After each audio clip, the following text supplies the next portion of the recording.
श्री स्वामी समर्थ. नमस्ते. ज्योतिष kitchen and रेसिपीमध्ये आपल्या सगळ्यांचे मी अगदी खूप खूप मनापासून स्वागत करते. इथे मी आज कुळदाची मस्त अशी झणझणीत आमटी बनवते आहे. कुळीत खाण्याचे फायदे सगळ्यांनाच माहिती आहेत. हे आपल्या शुगरसाठी पण खूप चांगले आहेत किंवा ज्यांना ब्लड प्रेशरचा त्रास आहे, त्याशिवाय सर्दी खोकला त्यासाठी पण खूप गुणकारी असे कुळीत आहेत. त्याची मी मस्त अशी आज आमटी बनवते आहे. त्यासाठी बघा हे कुळीत मी भिजून घेतले आणि मस्त असे छान मोड काढून घेतलेत. मोड काढले ना की छान आमटी होते. तर हे सगळ्यात पहिलं मी साफ करून घेतले स्वच्छ. जे कडक असं राहतात ना ते काढून घेतले. ते बघा ते भिजले जात नाहीत. तर आता स्वच्छ पहिलं धुवून घेते मी इथे कुळीत स्वच्छ धुवून घेतलेत. मी इथे कुकर घेतलाय आणि कुळीत स्वच्छ धुवून घेतले ना ते घालून घेते. खूप मस्त अशी छान होते आमटी. अशी सर्दी खोकल्यासाठी पियायला पण गरम गरम असतं ना, पियायची थोडी अशी. आता त्याच्यामध्ये मी पाणी घालून घेते. थोडस जास्त घालते पाणी. छान आमटी मस्त अशी थोडीशी जास्तची बनवून घ्यायची. आता इथे मी हे झाकण लावते आणि 4 शिट्या करून घेते. मी ते कुकरला 4 शिट्या करून घेतल्या आणि कुळीत उकडून घेतलेत शिजवून. झाकण मी काढून घेते. बघायचे कुळीत थोडे उकडले आहेत का, चांगले शिजले गेले पाहिजे. खायला छान वाटतात. छान असे शिजले गेले. गरम आहे ना. आता मी काय करते, हे कुळीत आहे ना थोडेसे एका ताटामध्ये काढून घेते. कारण सर्वच असे घातले ना अख्खे तर असं पाणी पाणी सारखं होतं आणि खायला पण चांगलं नाही वाटत. आता हे खूप सारे आहेत ना, तर अर्धे मी एका ताटामध्ये काढून घेते.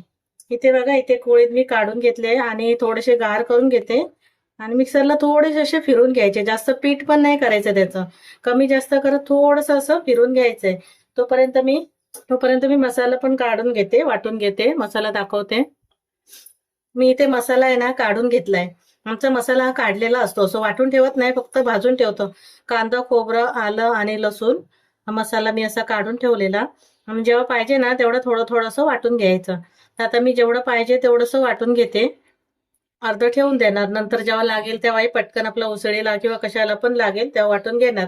आता हे पण वाटून घेते आणि थोडंसं कुळीत पण मिक्सरला फिरून घेते. इथे मी हे कुळीत पण वाटून घेतले आहेत.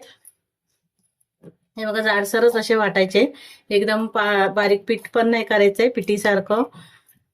हे कमी जास्त करत थोडंसं वाटून घेतलंय आणि ते मी मसाला ते पण वाटून घेतलंय. काढून घेतलं आणि आता जे कुळीत आपण हे घेतलेले ना शिजवून, त्याच्यामध्ये जे कुळीत वाटलेत ते काढून घेते मी. थोडस असं वाटून घेतलं की तो घट्टसर होतं, आमटी अशी छान होते. भांड मी नंतर धुवून घेणार आहे. आता फोडणीला घालून घेते. गॅसकडे जाऊया. ही फोडणीला घालायसाठी मी गॅसवर कढई ठेवली आहे. स्टीलची कढई आहे ना, लगेच जळते. थोडं तेल घालून घेते. तिथे तेल गरम झालं त्यामध्ये एक कांदा आणि थोडस कढीपत्ता तो घालून घेते. गॅस मी कमीच ठेवते कारण स्टीलच्या कढईमध्ये मसाले लगेच जळतात, त्यामुळे गॅस कमी ठेवलाय. कांदा आता हलकासा लाल करून घ्यायचा. इथे आता कांदा हलकासा लाल करून घेतलाय. मसाले घालून घ्यायचे. इथे मी मालवणी मसाला घालते. तिखट तुम्ही तुमच्या आवडीप्रमाणे घेऊ शकतात. मी इथे 2-3 चमचे एवढं घालून घेते. जास्त तिखट नाही आहे मसाला, त्याच्यामुळे थोडस 3 चमचे घातले. थोडस हळद घालते. आता मसाले जळू नये म्हणून 1 चमचाभर मी पाणी घालून घेते आणि तेलामध्ये मसाला परतून घेते. थोडस परतून घ्यायचं असं. आता जे कोळे उकडून घेतलेले ना ते घालून घेते मी. आता मी गॅस थोडा फास्ट करते. मिक्सरच्या भांड्यामध्ये पाणी घालून घेते. ते पण भांडं मी धुवून घालते. जेवढी आमटी बनवायची असेल तेवढी त्याप्रमाणे तुम्ही घालू शकता पाणी. इथे मी मसाले घातले आणि कोळी उकडून घेतलेले ते घालून घेतलं. आता जे वाटण आपण करून घेतलेलं ते मी वाटण घालते. जेवढं पाहिजे तेवढं घालून घ्यायचं. घट्ट पातळ जसं म्हणजे पियासाठी थोडं पाहिजे तर पातळच करायचं आणि भातावर सोबत किंवा भाकरी सोबत खायचं असेल तर थोडंसं घट्टसर असं करून घेते.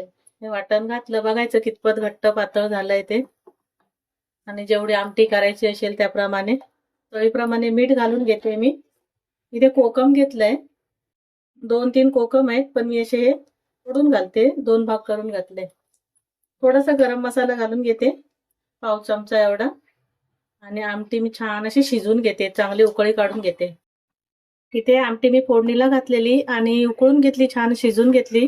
व्यवस्थित असं शिजून घ्यायची आणि मस्त ही आमटी आपली तयार झाली बघ. असं वाटून घातलं ना थोडेसे कुळीत की मग ते अशी मिळून येते, पाणी पाणी राहत नाही आणि खायला पण बरी वाटते. नाही तर नुसते कुळीत असेल ना तर चावायला कंटाळा येतो ते खायला. वरून थोडीशी मी कोथिंबीर घालून घेते आणि मी थोडीशी आमटी एका छोट्याशा भांड्यात काढून घेते, बाकी सर्व काही काढून घेत नाहीये. गॅस मी बंद करून घेते. इथे आपली मस्त अशी सर्दी खोकल्यावर उपयोगी कुळदाची आमटी तयार झाली आहे आणि त्याच्यासोबत मस्त अशा मी मऊसूत आंबोळ्या बनवून घेतल्या आहेत. छान वाटते खायला असं आणि चटणी पण बनवली आहे. तर तुम्हाला माझी रेसिपी आवडली असेल तर लाईक करा, शेअर करा, सबस्क्राईब करा. पुन्हा भेटू आपण अशाच एका नवीन रेसिपी सोबत. थँक्यू, धन्यवाद.